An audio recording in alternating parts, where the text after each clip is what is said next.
Host Al naikin si Hidayah, Adi itu host, ya, on cam dia host. saya, Berani nggak dia? ya Jangan nanti, penakut gitu. ya on cam, Nih. Kalau on gua on cam cam gua, lo bang TikTok on cam lo. Hidayah kamu on cam sebelum tantangan kita buktikan ya. Semakin nih. semakin Kalau gua on cam nih, on cam nggak penakut kayak bapak lu Adi. Ya. On cam gua Adi, nggak kayak bapak lu penakut. Di mana kamu Apalagi itu? Tuhan lo yang nggak berani keluar apa-apa. Di mana kamu tinggal? Ganteng kan. Yo BAB, Baru bangun saya tidur tahu. aja nih gua. Al Hidayah on cam Al Pokoknya Hidayah. malam nanti kita membahas apakah Al Hidayah Yesus ini apa? mati di dalam Al Bible Hidayah. dan Gua mau Nabi tanya Isa akidah itu lu mati apa? atau Ini, tidak. Al Hidayah. Oke. Manusia menyembah manusia. Oke, Kan yes, itu. yes. Kita nanti malam saya tunggu ya, jangan lari kau. Ya, jangan lari kau ya. Ya, Bang, saya sudah siapa ini? record ya. Kalau sampai Kalau tidak salah kami di time ya, Islam itu yang kasih time payah ya. mencari Kristen gitu. Kasih Siapa time yang lari? Ada Kristen ortodok plus Ya, kasih time ya, kasih time Orang ya, Islam tolong ya. panik kalau ditanya akidahnya panik orang Islam. Oh, gua demen. Iya, Nanti iya, hadis iya, kita iya, buka iya, semua. iya. Tenang aja. Iya. Assalamualaikum warahmatullahi wabarakatuh. Bismillahirrahmanirrahim. Ashhadu an la ilaha illallah. Ashhadu anna Muhammadar Rasulullah. Allahumma salli ala Sayyidina Muhammad wa ala ali Sayyidina Muhammad. Rabbi shrah li sirli amri wahlul 'uqdatam min lisani yafqahu qawli. Amin. Bismillahirrahmanirrahim.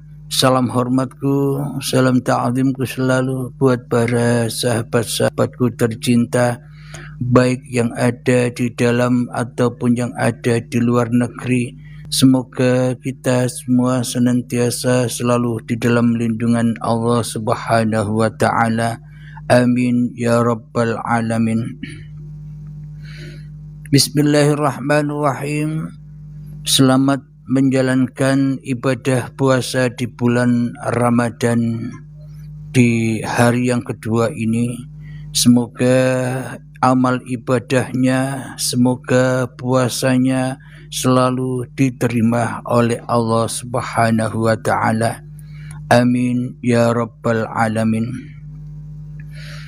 Bismillahirrahmanirrahim. Kita di dalam dunia TikTok selama ini seringkali menjumpai perdebatan antara Islam dan Kristen. Masing-masing membawa narasi atau argumen sehingga masing-masing manusia merasa membawa kebenaran ala dirinya sendiri-sendiri, sehingga manusia merasa lebih mulia daripada orang lain atas kepahaman dirinya sendiri tentang masing-masing agamanya, sehingga terjadilah saling olok mengolok, saling sesat menyesatkan, saling kafir mengkafirkan dan sebagainya, karena sangat amat dangkalnya hati kita kepada Tuhan. Perdebatan itu ada karena sangat amat dangkalnya manusia mengenal Tuhannya. Karena bila manusia sudah mengenal Tuhannya, karena bila manusia sudah sampai kepada Tuhannya, maka tak akan pernah debat-debat lagi. Karena sudah menemukan kebenaran, meskipun ia didebat, ia santai saja, ia enjoy saja. Kenapa? Karena sudah menemukan kebenaran. Kebenaran adalah tetap kebenaran, meskipun manusia menilai buruk, meskipun manusia menilai murtad, meskipun manusia menilai sesat, meskipun manusia menilai kafir, bila kita sudah menemukan sebuah kebenaran di sisi Tuhan, maka semuanya tak akan berlaku dan semuanya dianggapnya enjoy saja. Karena manusianya sudah lebih mengenal Tuhannya daripada mengenal dirinya. Karena manusia lebih mengenal Tuhannya daripada mengenal manusia-manusia yang ada di sekelilingnya. Alhamdulillahirabbil alamin. Di sini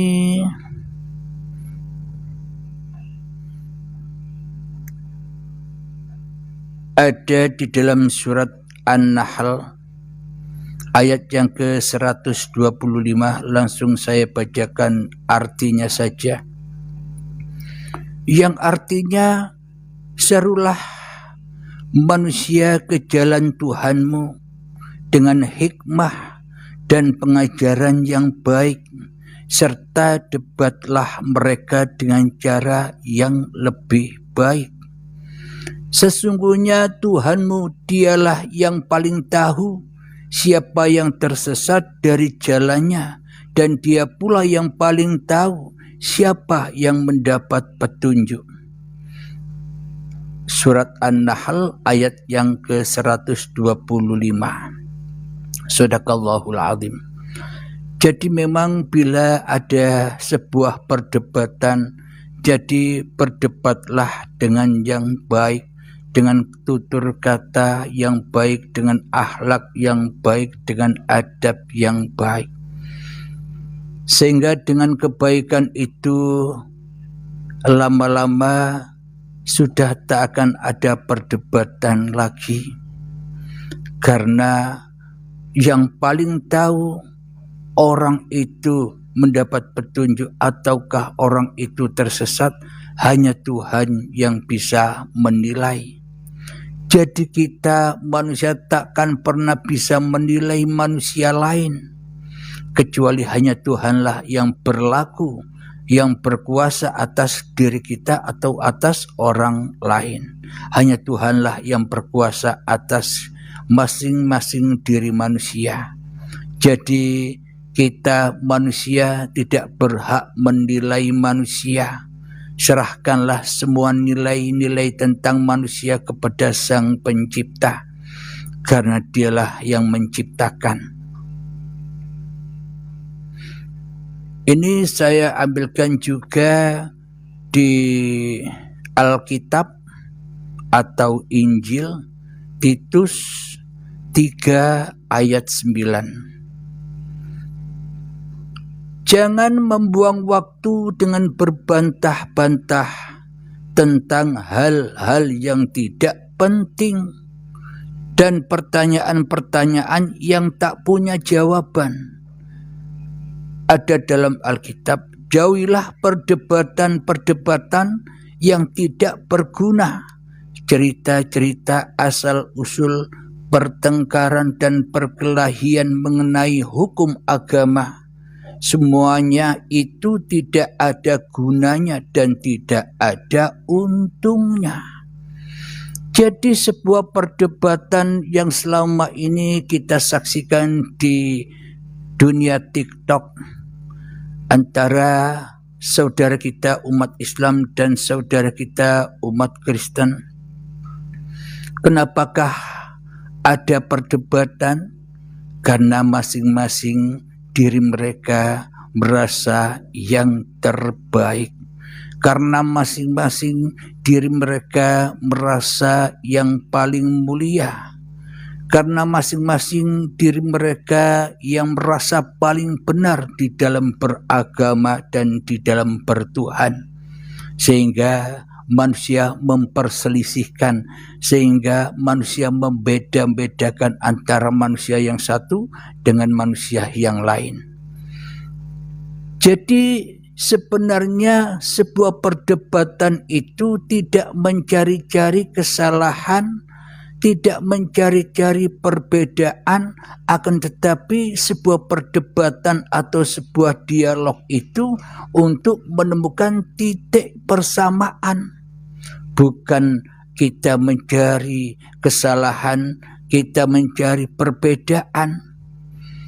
Selama kita hanya mencari kesalahan dan mencari perbedaan, itulah tanda bukti bahwa kita selama ini belum beragama dan belum mengenal Tuhan.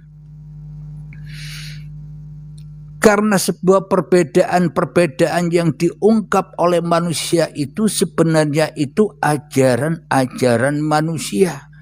Di dalam Al-Quran, Inna syaitana lakum aduwwum mubin. Sesungguhnya setan itu adalah musuh yang nyata bagimu. Jadi sebenarnya setan itu tidak goib, tapi setan itu nyata. Jadi marilah kita cek, marilah kita lihat, marilah kita saksikan di dalam kerajaan diri kita sendiri selama ini, di dalam bait kita selama ini, siapa yang wujud. Bila bukan Tuhan yang wujud, berarti yang wujud masih Abdul Halimnya nama saya, masih diri manusianya yang paling wujud di dalam dada masing-masing manusia. Inilah yang disebut setan yang terkutuk itu. Kenapa? Karena setan yang terkutuk ini, ya Abdul Halim ini, tidak pernah mau sujud kepada Adam. Apa maknanya tidak mau sujud kepada Adam? Abdul Halim tidak rela, Abdul Halim tidak ridho bila dikatakan Abdul Halim ini tidak ada.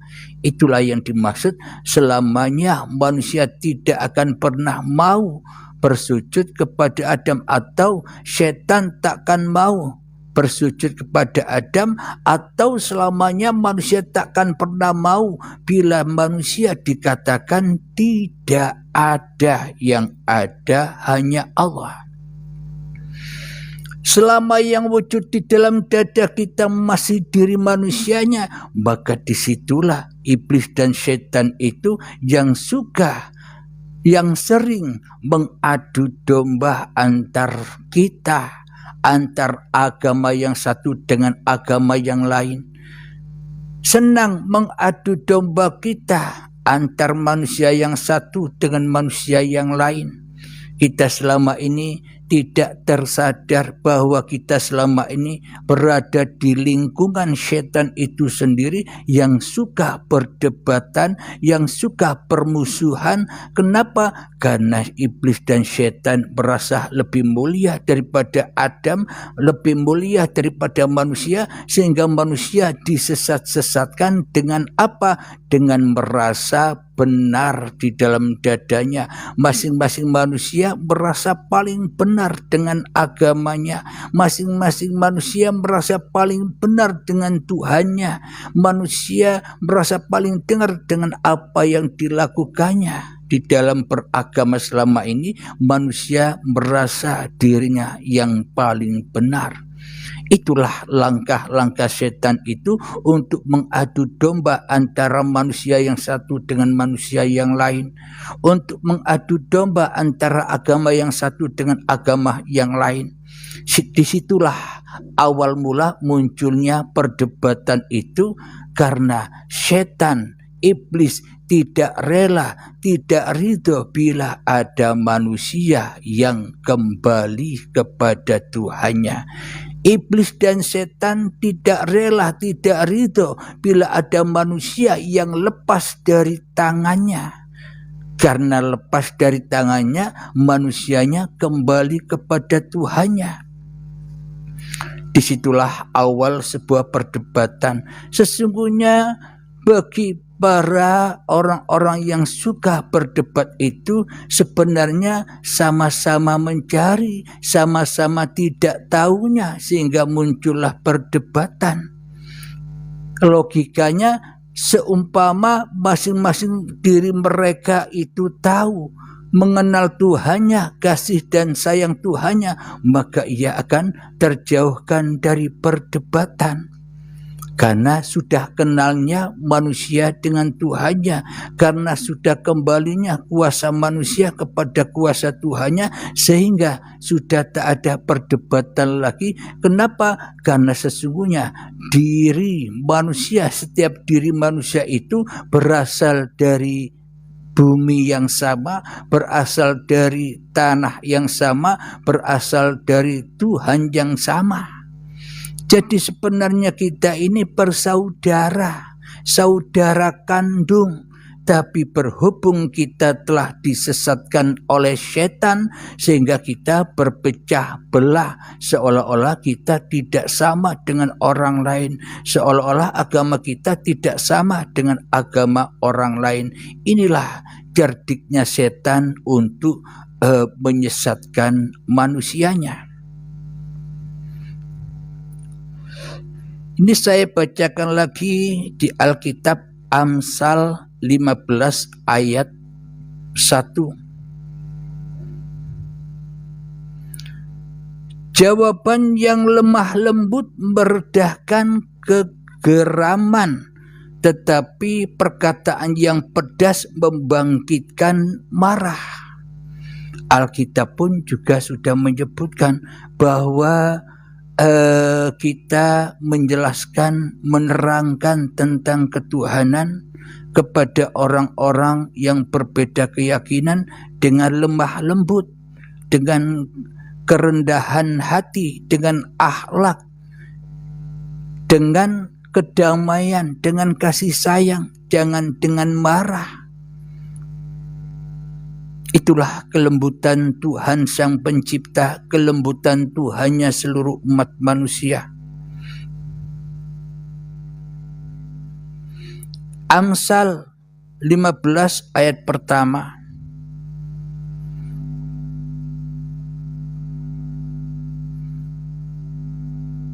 Kita lanjutkan lagi. Sebenarnya sebuah perdebatan itu mencari titik temu atau mencari persamaannya agar merasakan sebuah kedamaian, agar merasakan sebuah persaudaraan kasih dan sayang antar manusia. Tujuan manusia diciptakan oleh Tuhan agar saling mengenal dan saling berbagi kebahagiaan dan kedamaian. Akan tetapi dasar iblis dan setan yang akan mencerai-beraikan manusia dari jalan Tuhannya, sehingga manusia dibisikkan di dalam dadanya, kamu dan agamamu yang paling benar. Masing-masing manusia dihembuskan sebuah narasi yang demikian oleh iblis dan setan supaya manusia bermusuh-musuhan dengan yang lainnya.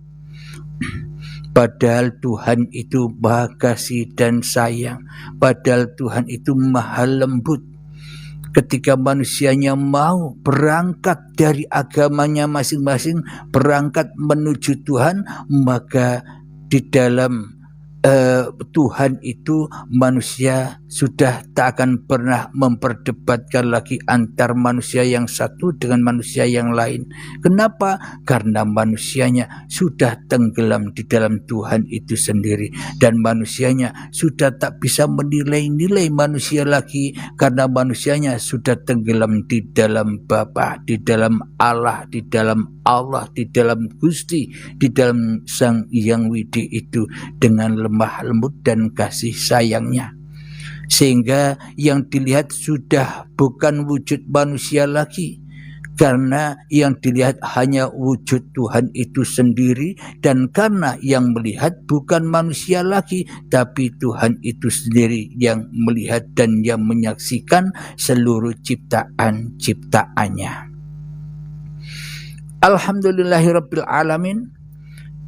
Saya nukil lagi di Alkitab, yakni Mazmur 37 ayat 23 sampai 24. Tuhan menetapkan langkah-langkah orang yang hidupnya berkenan kepadanya.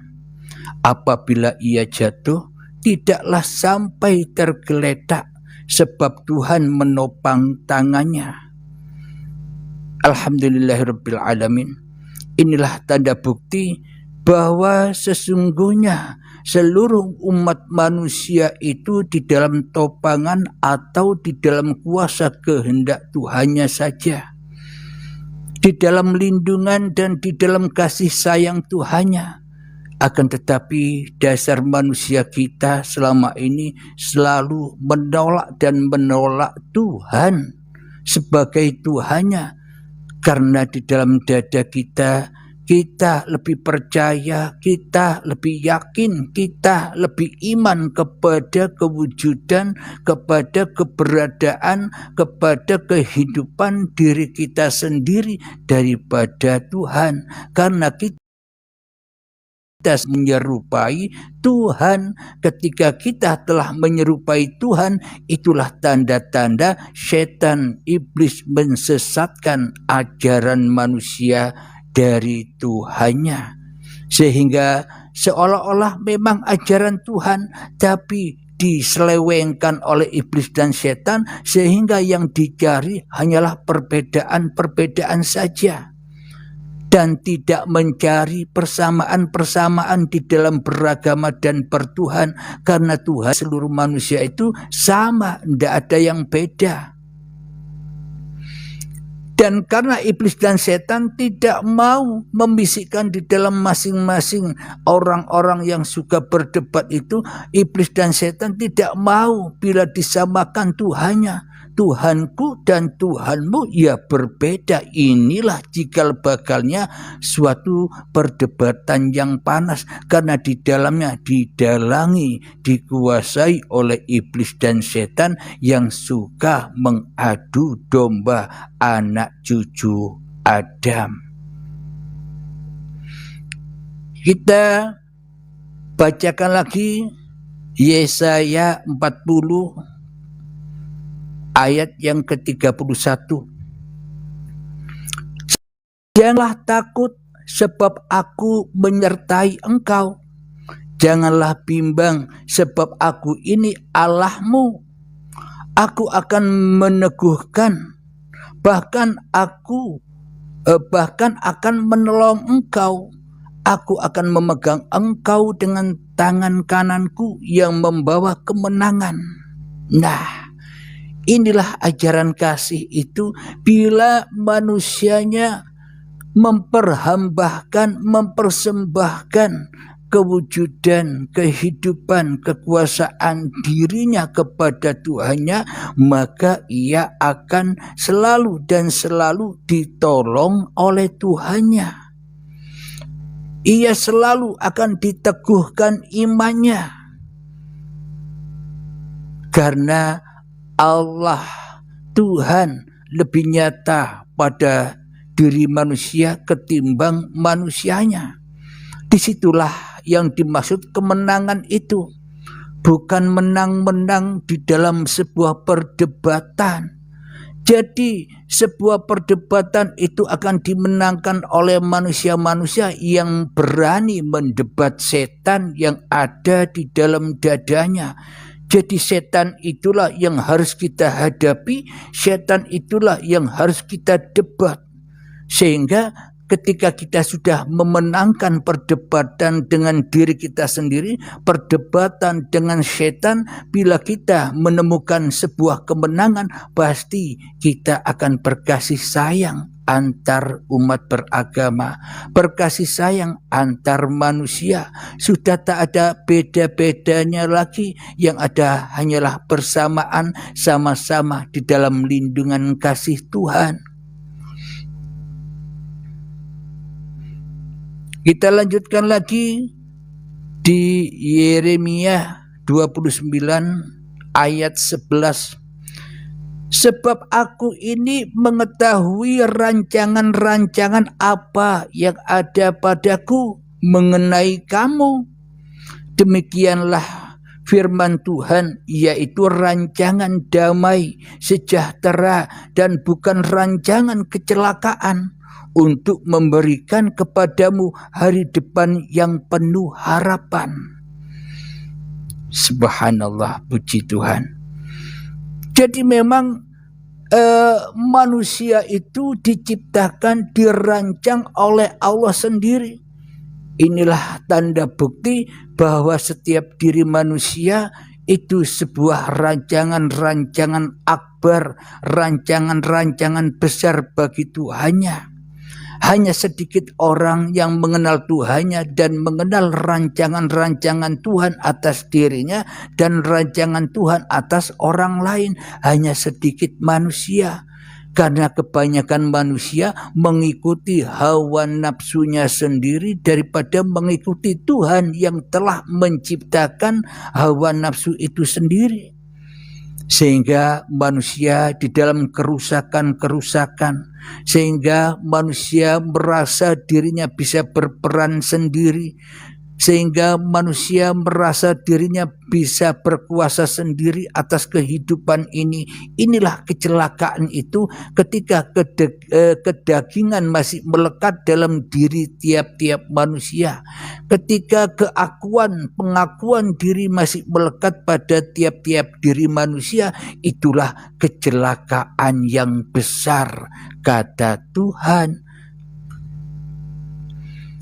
Jadi bila manusia itu berani mendebat, berani melawan dirinya sendiri, maka ketika ia sudah mengalahkan setan yang terkutuk, maka ia akan kembali ke dalam kedamaian. Sejahtera, jauh dari kecelakaan, jauh dari sifat keji dan mungkar, jauh dari kesombongan, jauh dari riya, jauh dari benci, iri, dengki dan sebagainya. Kenapa? Karena sifat-sifat Tuhan sudah teraplikasi pada diri manusia yang mau kembali kepada Tuhannya, yang bangkit dari kematiannya menuju kepada kehidupan yang abadi, kehidupan Tuhan itu sendiri. Jadi disitulah kedamaian itu. Di dalam Al-Quran juga ada Innal awliya'a la khawfun alaihim walahum yahzanun. Para kekasih Allah itu tiada rasa takut dan bersedih hatinya. Kenapa? Karena ia sudah pulang kepada pemeliharaan Tuhannya. Karena ia sudah pulang kepada penjagaan Tuhannya, karena ia sudah pulang kepada kasih sayang Tuhannya, maka tidak akan takut dan bersedih lagi hatinya. Yang ada hanyalah kedamaian saja. Begitu indahnya ajaran-ajaran agama ini, begitu indahnya ajaran Injil, Al-Quran, Taurat, Zabur dan sebagainya.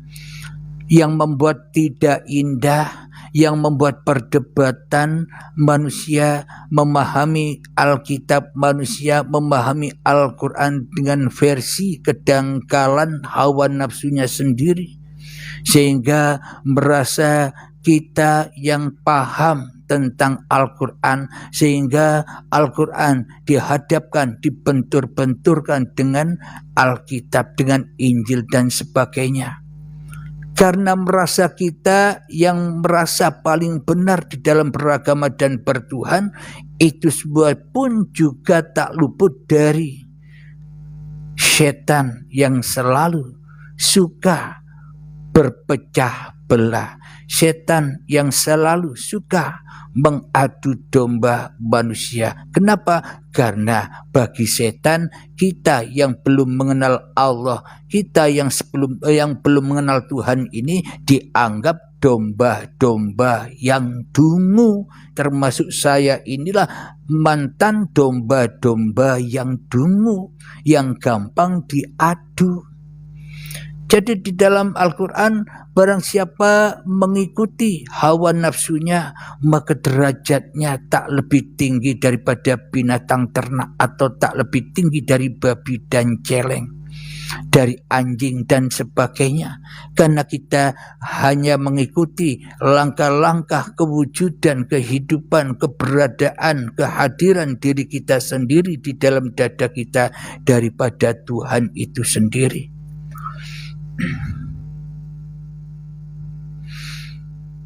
Inilah tentang Tuhan. Siapakah sebenarnya Tuhan itu? Yang membuat perdebatan yang panjang itu karena masing-masing manusianya tidak mengenal siapa sebenarnya Tuhan.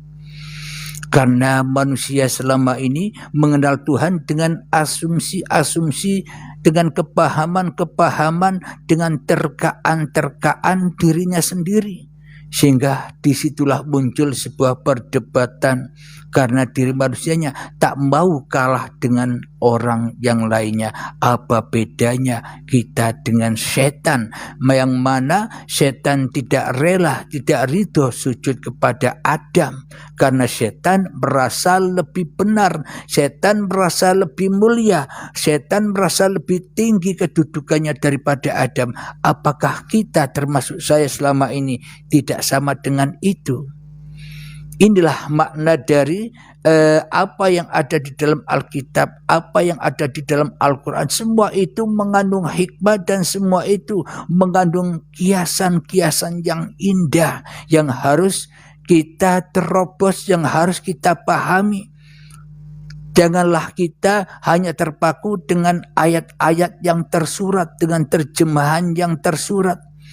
Sehingga banyak perdebatan di sana. Karena apa? Karena kita memandang kulit-kulitnya saja, tidak mau menembus isinya. Kita lanjutkan, siapakah Tuhan itu? Di dalam surat Al-Baqarah ayat yang ke-25, ayat yang ke-255. Saya bacakan artinya. Allah tidak ada Tuhan selain Dia yang maha hidup, yang terus-menerus mengurus makhluknya. Nah, jadi yang dimaksud Tuhan itu ya wajib hidup. Nah, terus bila Tuhan itu hidup, lah hidup kita ini hidupnya siapa? Tergantung kepahaman kita tentang Tuhan. Bila kita masih memahami keberadaan kewujudan diri manusia kita sendiri, ya yang jadi Tuhan manusianya sendiri yang ngaku-ngaku hidup. Yang jadi Tuhan ya manusianya sendiri yang ngaku-ngaku wujud. Yang jadi Tuhan ya manusianya sendiri yang ngaku-ngaku bisa berkuasa di alam dunia ini. Kenapa? Karena manusianya lebih wujud daripada Tuhan yang menciptakan manusia. Karena hidupnya Tuhan telah dirampas oleh manusia. Karena hidupnya Tuhan sudah dirampas atau dirampok oleh manusia, sehingga hidup ini diakui bahwa inilah hidupku. Nah, bila manusia itu benar-benar mengenal Tuhannya, bila manusia itu benar-benar mencari Tuhannya, maka ia akan tahu bahwa sesungguhnya manusia itu tak punya sifat hidup. Manusia tak punya hidup, apalagi punya badan. Di dalam surat Al-Insan ayat pertama, Bismillahirrahmanirrahim. Hal ata 'alal insani hinum minad dahri lam yakun syai'an madhkura. Yang artinya, bukankah dulu ketika manusia atau ketika kamu belum pernah bisa disebut-sebut. Nah, inilah tanda bukti bahwa sesungguhnya manusia ini tidak punya hidup, tidak punya badan. Manusia tidak punya dohir, tidak punya batin. Karena semua sifat-sifat yang ada pada diri manusia itu ya sifat Tuhan itu sendiri. Akan tetapi bila manusia masih menjadi Tuhan atas dirinya, disitulah manusia akan dibawa dan disesatkan oleh setan yang terkutuk untuk selalu memusuhi Tuhan, untuk selalu menjauh dari Tuhan, sehingga manusia sukanya berdebat-debatan, cari kebenaran. Karena belum ketemu dengan kebenaran, maka manusia tidak mau, tidak rela, tidak ridho dikalahkan oleh orang lain. Karena itulah sifat-sifat setan yang telah kita adopsi dari setan itu sendiri, bahwa sebenarnya yang dikatakan setan ya kita sendiri. Jadi jangan cari-cari muka setan lagi, ternyata setan iblis itu ya kita sendiri. Karena di dalam Al-Quran atau di dalam Alkitab semua mengandung rahasia-rahasia atau simbol-simbol atau kiasan-kiasan, bahwa semuanya adalah wa min anfusikum, dan semua ada pada dirimu. Afala tubsirun, dan apakah kamu tidak menyaksikannya? Karena manusia selama ini tersesat, memandang hanya keluar diri, disitulah manusia akan tersesat jalannya. Karena manusia tidak masuk ke dalam dirinya, karena manusia suka dan bersenang-senang di luar dirinya, maka ia akan hanya melihat bayang-bayang saja. Padahal kebenaran itu ada di dalam dirinya, mengkaji dirinya. Inilah kenyataan bahwa Allah tidak ada Tuhan selain Dia. Dialah hidup yang kekal lagi terus-menerus mengurus makhluknya. Jadi hidup yang diakui oleh manusia selama ini, itulah sebenar-benarnya Tuhan itu sendiri. Bila tak ada hidup, ya tak ada badan. Bila tak ada Tuhan, ya tak ada manusia. Kita lanjut di dalam Alkitab Yohanes 14 ayat yang ke-6. Akulah jalan dan kebenaran dan hidup. Jelas sudah persamaannya bahwa aku adalah jalan dan kebenaran dan hidup. Nah, bila tak ada hidup, ya tak akan pernah ada orang yang bisa bilang aku. Bila tak ada hidup, maknanya bila tak ada Tuhan, bila tak ada Allah, bila tak ada Allah, bila tak ada Gusti, bila tak ada Sang Hyang Widi, maka bagaimana mungkin ada yang bisa berkalam, ada yang bisa berfirman aku atau saya. Tak ada satupun manusia yang bisa berkata, tak ada satupun manusia yang bisa berfirman aku, bila bukan Tuhannya manusia itu sendiri. Inilah persamaannya, bahwa seluruh agama itu persamaannya menyembah Tuhan yang Esa. Berarti bila Tuhan itu Esa, ya semua manusia, apapun agamanya, siapapun orangnya, apapun golongannya, apapun alirannya, pasti yang disembah. Pasti seluruh manusia itu datangnya dari Tuhan yang Esa, yang tunggal, yakni hidup inilah yang mengesai seluruh manusia. Hidup inilah yang mengesai seluruh agama-agama manusia. Hidup inilah yang mengesai seluruh golongan-golongan, aliran-aliran manusia.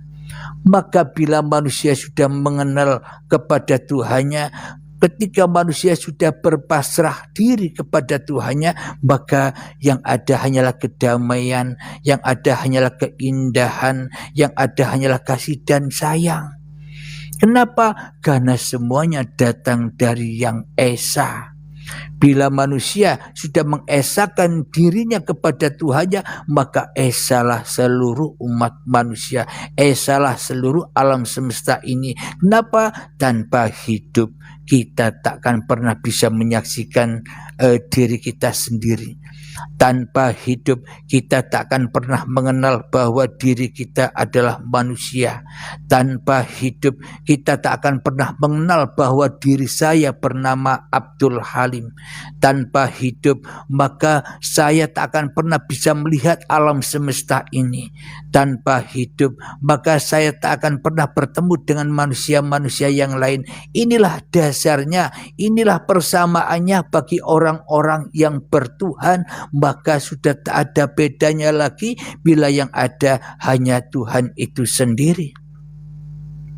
Indah bila kita mencari persamaannya, sungguh celaka bila kita hanya mencari perbedaan-perbedaan saja. Yaitulah langkah-langkah setan, yang mana setan mensesatkan manusia dari jalan Tuhannya. Alhamdulillahirabbil alamin. Ini ada hadis dari Abu Hurairah radhiyallahu anhu. Nabi sallallahu alaihi wasallam bersabda, "Khalaqallahu azza wa jalla Adam ala suratihi tuluhu sittuna dir'a." Yang artinya Allah Azza wa Jalla itu menciptakan Adam dalam bentuknya tinggi beliau 60 hasta. Inilah tanda bukti bahwa seluruh manusia itu tercipta dalam bentuknya. Apa maknanya? Seluruh manusia ini tercipta dalam bentuknya, bukan pemahaman manusia. Kalau manusia kan memahami serupa dengan Tuhan, seolah-olah Tuhan itu seperti manusia. Nah, ini akan terbentur atau bertolak belakang dengan dalil Allah laisa kamitslihi syai'un. Allah tidak sama dengan apa-apa, Allah tidak sama dengan siapa-siapa, dan Allah tidak sama dengan segala sesuatu. Karena Allah tidak serupa. Kata kebanyakan orang itu Tuhan tidak serupa dengan makhluk. Jadi makna hadis ini, Allah Azza wa Jalla mencipta Adam dalam bentuknya ini maknanya begini. Jangan dipahami secara hawa nafsu, jangan dipahami secara kemanusiaan, tak akan pernah sampai ke pahaman manusia. Jadi maknanya Allah Azza wa Jalla menciptakan Adam dalam bentuknya ini maknanya bila tak ada uripe Allah, ya tak ada diri saya. Bila tak ada uripe Allah, ya tak ada diri Anda. Bila tak ada uripe Allah, ya tak ada umat Islam. Bila tak ada uripe Allah, ya tak ada umat Kristen dan sebagainya. Kembangkan sendiri. Inilah yang dimaksud serupa itu. Maknanya manusianya di dalam kendali Tuhan, manusianya di dalam kuasa Tuhan. Di dalam doa iftitah pun juga diterangkan, inni wajjahtu, sesungguhnya wajahku, wajhiya lilladzi fataras samawati wal ardh, sesungguhnya wajahku adalah wajah Tuhan yang berkuasa atas alam semesta ini. Inilah tanda bukti bahwa manusia tercipta serupa dengan yang diciptakan bila manusianya mau bersujud kepada Adam, bila manusianya mau bersujud kepada hawa nafsunya, bila manusia mau bersujud kepada hakikat diri manusianya, maknanya saya ralat bersujud kepada hawa nafsu, maknanya mengembalikan hawa nafsunya bahwa hidup badan ini adalah milik Tuhan. Nyatalah akhirnya tiada satupun manusia yang bergerak di bumi ini tanpa Tuhan. Inilah yang dimaksud inni wajjahtu wajhiya lilladzi fataras samawati wal ardh. Inilah keindahan persamaan kita, sehingga membawa dampak kasih dan sayang, sehingga membawa dampak toleransi antar manusia, toleransi antar umat beragama, sehingga muncullah kedamaian di dunia ini.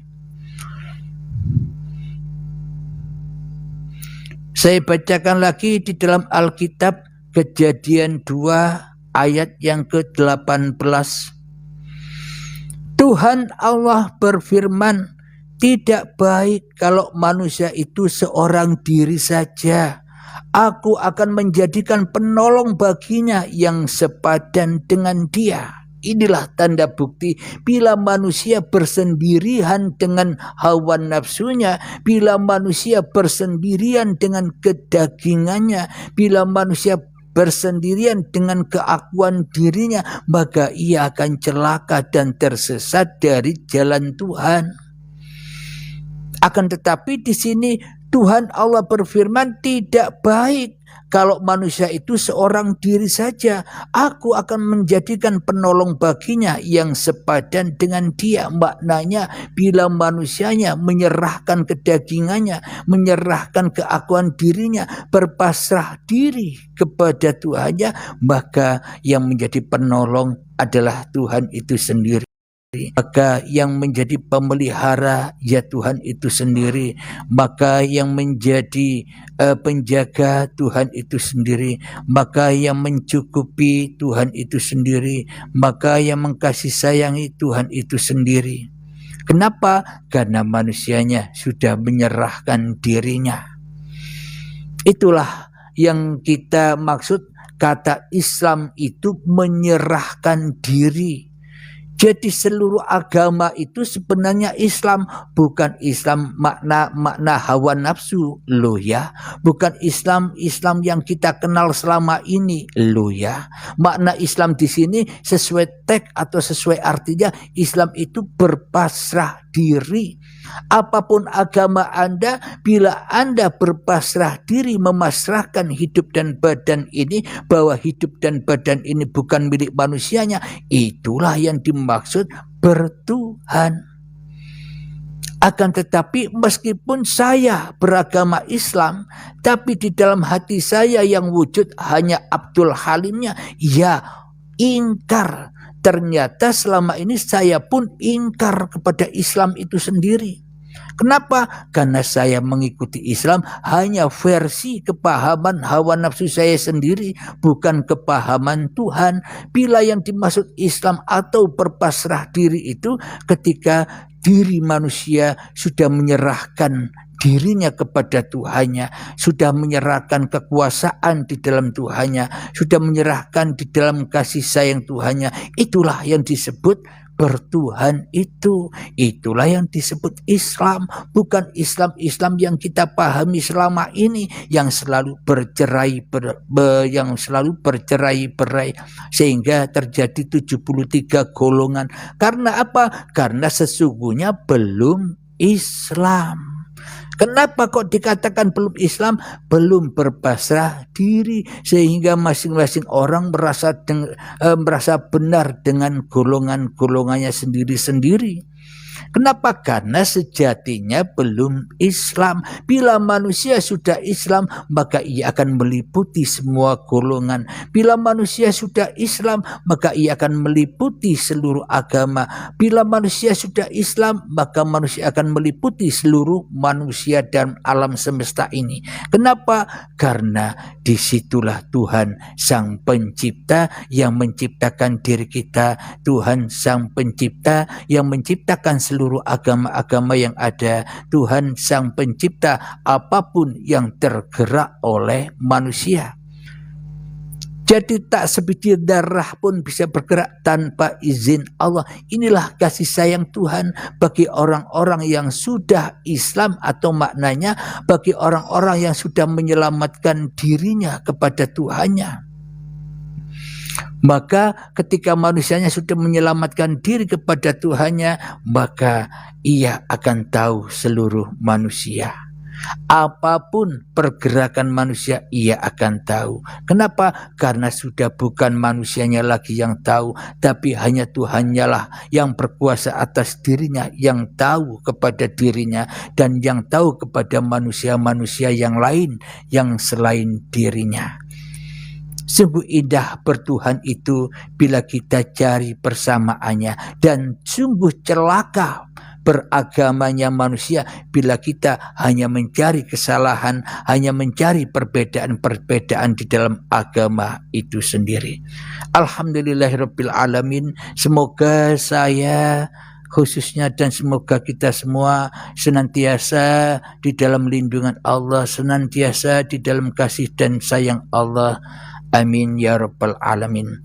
Sebelum kita layani atau kita adakan pertanyaan-pertanyaan